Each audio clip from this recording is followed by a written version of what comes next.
اسمعني يا ياسين، احنا مش هينفع نكمل مع بعض. خلاص، لازم كل واحد يروح لحاله.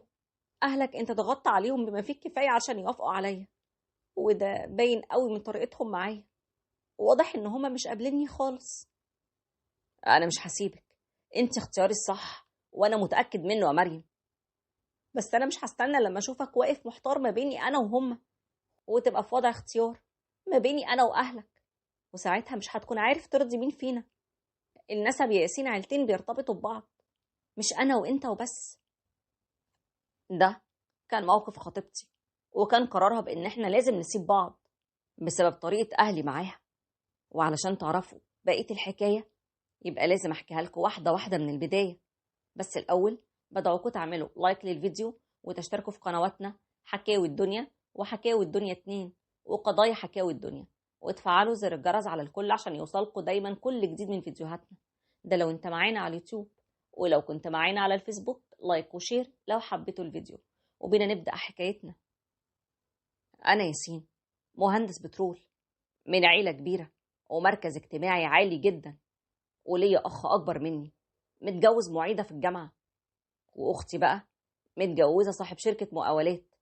وفي يوم كنت راجع من الشغل ولقيت ماما بتقولي: ها يا ياسين، ما قلتليش ايه رأيك في ميرنا بقى؟ احنا يا حبيبي بقالنا اسبوع مقابلين الناس ولسه ما ردناش عليهم، حتى خالتك وديدة تزعل مننا. انا يا ماما مش عاوز اتجوز بالطريقة دي، انا عاوز اختار شريكة حياتي بنفسي، وربنا يا ستي هيبعتها لي في الوقت المناسب. هو انا يا ابني كل ما اقول لك على واحدة تقولي نفس الكلمتين دول؟ انا يا حبيبي عاوز افرح بيك، وبعدين يعني مالها ميرنا؟ ما هي بنت ناس اهي، واهلها احنا عارفينهم كويس. يا ماما ده البنات اليومين دول ما بقوش يتجوزوا بالطريقه دي، هتجوزيني انا كده؟ ادعي لي انت بس يا ست الكل ان ربنا يكرمني ببنت الحلال اللي يرتاح لها قلبي. هقول لك ايه يا ابني؟ ربنا يكرمك ويوفقك للخير كله. وفي يوم بقى كنت رايح لندى اختي، وقابلت هناك بنت جميله قوي موجوده عندها، اسمها مريم. ولما سألت أختي مين دي، ردت وقالت لي إنها بتيجي تحفظ ولادها القرآن. وساعتها سألتها: قولي لي يا ندى، هي مريم خريجة إيه؟ بتقول يا سيدي إنها خريجة كلية العلوم وبتشتغل بشهادتها، بس هي بتحفظ القرآن برضو مع شغلها. ما شاء الله عليها، بس هي شكلها هادية قوي. آه، هادية وغلبانة جدا. مامتها كمان بتصرف عليهم من ساعة ما باباهم اتوفى، الله يرحمه. بتصرف عليهم منين يعني؟ بتقول إن معاش باباها صغير قوي، وعندهم محل فراخ، يعني ناس على قدهم كده. مالك يا ياسين؟ هو انت عمال بتسأل كده ليه؟ مهتم قوي ليه؟ من ساعة ما قعدت هريني أسئلة. ايه كل ده؟ انا؟ لا لا لا، عادي، ايه مهتم دي؟ يعني بدردش معاكي. ولقيتني حفظت كل مواعيدها عند ندى اختي، وبقيت اتعمد اروح في المواعيد اللي هي موجودة فيها علشان اشوفها. اعجبت قوي بيها وبأدبها وبأخلاقها. وفي يوم لقيت ندى اختي بتقولي: لا، اوعى تقولي بقى ان المرة دي كمان صدفة في نفس ميعاد مريم. هو في ايه يا ياسين بالظبط؟ بصراحة ندى انا معجب قوي بيها وعاوز اتعرف عليها اكتر، علشان يعني لو الدنيا تمام اروح اتقدم لها. ايه؟ تتقدم لها؟ تتقدم لمين؟ لمريم؟ انت اكيد اتجننت يا ابني، بقولك بتوع فراخ تقول اتقدم لها؟ الله، وايه المشكلة يعني؟ هو بتوع الفراخ عيب ولا ايه؟ حاجة وحشة يعني؟ الشغل مش عيب، ودي ست بتشتغل علشان تربي ولادها، وهي طلعت كمان خريجة كلية علوم، محفظة قرآن قد الدنيا. هو لسه في حد بيفكر كده برضه؟ مش بقولك انت اتجننت؟ لما نشوف بقى يا سيدي، نشوف ماما رأيها ايه في الكلام الفارغ اللي انت بتقوله ده. ونزلت من عندها، نزلت ورا مريم وندهت لها وقلت لها: انا انا اسف اني بكلمك كده في الشارع، بس انا معجب بيكي جدا وباخلاقك وعاوز ارتبط بيكي. أه أه ترتبط بيا ازاي يعني؟ اتقدم لك على طول. فضلت مخضوضه، بصالي وساكته، وكانها عاوزه تقول لي ليه أختك ما قالتليش؟ بس هي اتحرجت تطول معايا في الكلام، وبالعافية أخدت رقمها علشان أنسق معاها وأروح أقابل أهلها. ولما كلمتها بقى ده اللي حصل. ياسين، انت لازم تكون عارف ظروفي كويس قوي، يعني تكون على علم بكل حاجة من البداية علشان تبقى كل الأمور واضحة بالنسبة لك وقصاد عينيك. عارف كل حاجة، ندى قالت لي، وأنا محترم جدا والدتك، دي ست عظيمة ومكافحة، وادي نتيجة تعبها أهو، طلعت لنا واحدة زيك، أدب وأخلاق وتعليم، كل حاجة حلوة فيك يا مريم. أنا متشكرة قوي، ربنا يخليك يا ياسين. بس أهلك ممكن يكون ليهم رأي تاني ولا إيه؟ ليه يعني؟ وبعدين أنا اللي هتجوز مش هما. استني مني تليفون بالميعاد اللي احنا هنيجي فيه إن شاء الله، كلنا هنكون عندك يا مريم، بنطلب إيدك من مامتك. هو قفلت معاها، ولما روحت كانت ندى بقى خلاص طبعا كلمت ماما وحكت لها على كل حاجة، ولقيت ماما بتقولي: هو الكلام اللي سمعته من أختك ده صح يا ياسين؟ أيوة ماما صح، مريم بنت خلوقة وجميلة، وأنا معجب بيها قوي وعاوز أكمل حياتي كلها معاها. لا يا حبيبي، كلام الأفلام ده ما يمشيش معايا، ده أنا عمالة أجيب لك في بنات مستويات عالية جدا، بنات عيلة بصحيح، وانت جاي حاطط لي عينيك على بنت بياعة الفراخ. لو سمحت يا ماما، مفيش داعي أبدا إنك تعيبي في الناس، والدتها دي ست جميلة، ست ب100 راجل.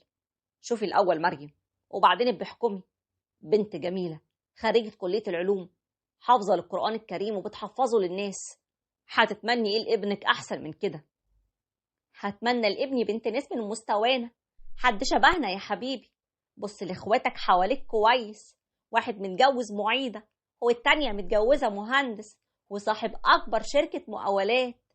بقول لك ايه يا ياسين، أنا مش موافقة على الموضوع ده، الموضوع ده انهيهولي من بره كده.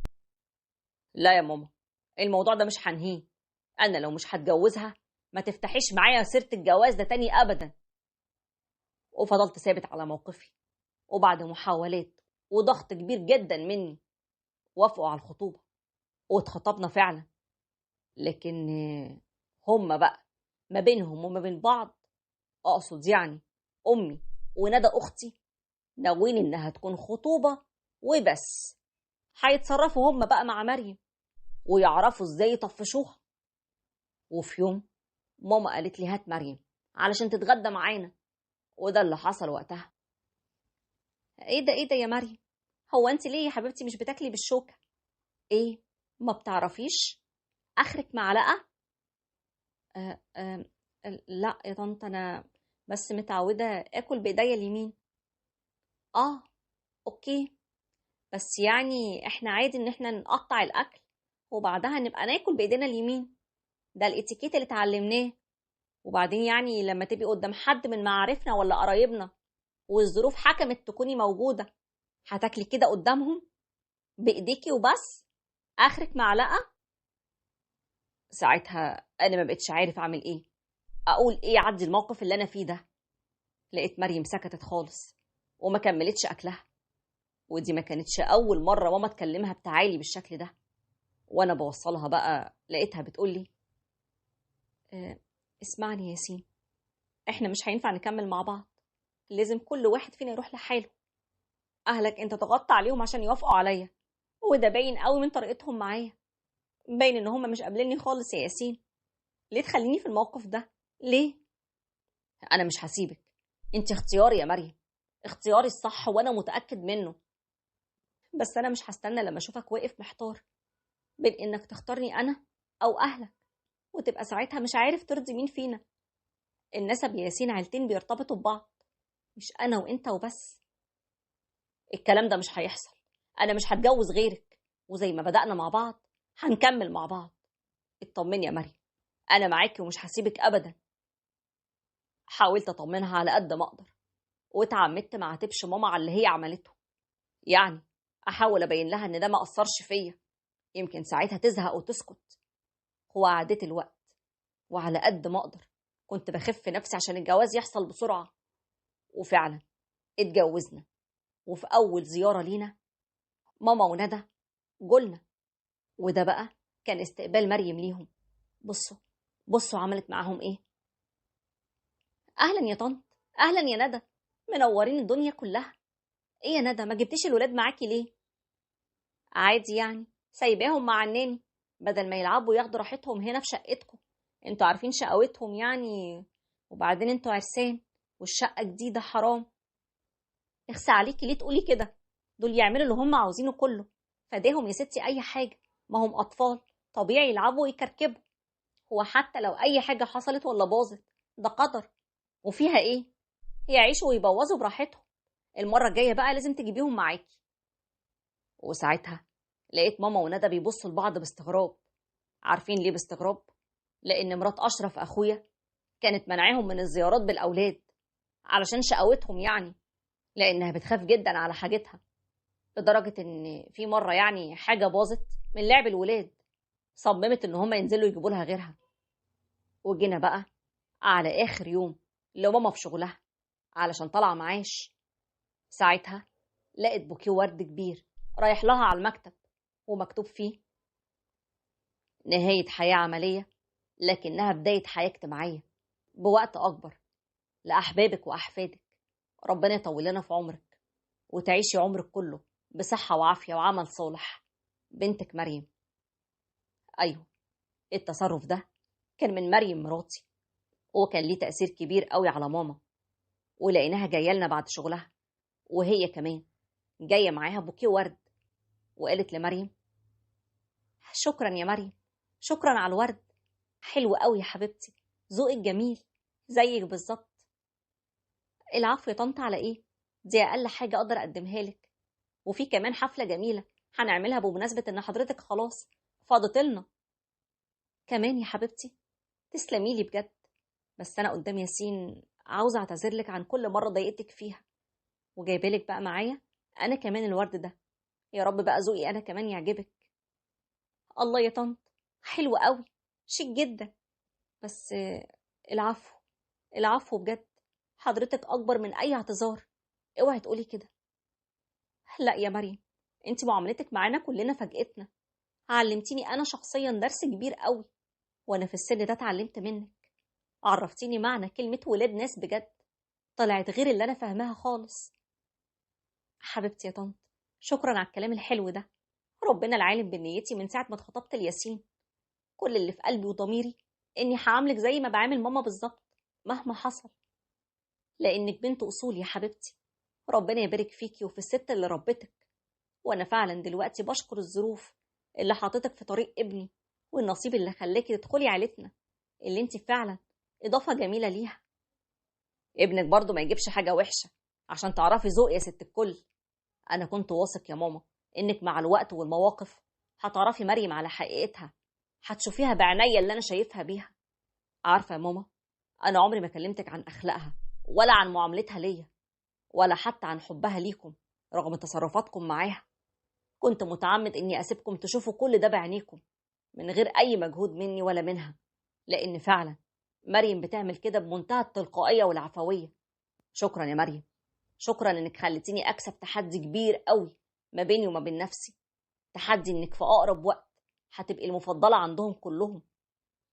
هي ياسين انا حبيتك واطمنت لك، ولما سألت ماما ابين له ازاي اني بحبه قوي الحب ده، قالت لي عاوزاه يعرف انت بتحبيه قد ايه، يبقى راضي جوزك، راضي في اهله، هيعرف ساعتها انت بتحبيه قد ايه.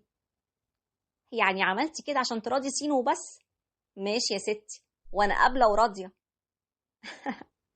لا يا طنط طبعا، ربنا عالم بغلاوه حضرتك عندي ايه، والنهارده بقى الغلاوه دي زادت اكتر واكتر كمان.